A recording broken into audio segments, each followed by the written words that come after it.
Brought to you by TechnoSpark 20 series smartphones.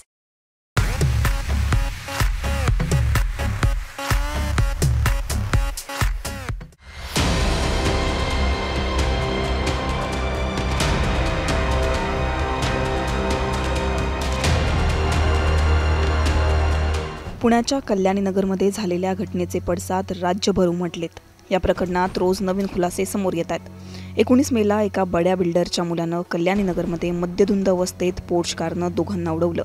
यात या दोघांचा जागीच मृत्यू झाला। या प्रकरणात रोज नवीन माहिती समोर येते। आरोपी चालवत असलेली 5 कोटींची पोर्श कार ही त्याला त्याच्या आजोबांनी गिफ्ट केल्याचं आता समोर आलंय।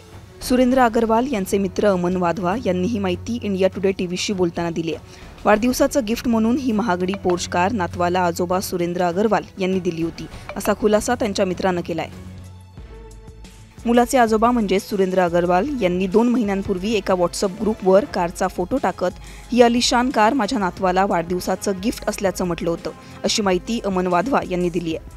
आरोपी मुलाचे आजोबा सुरेंद्र अग्रवाल यांनाही कार चालकाला धमकावल्याप्रकरणी अटक करण्यात आली आहे। चालक गंगाराम पुजारीला धमकावल्याचा आणि त्याच्यावर पोलिसांना जबाब देण्यासाठी दबाव टाकल्याचा आरोप त्यांच्यावर आहे।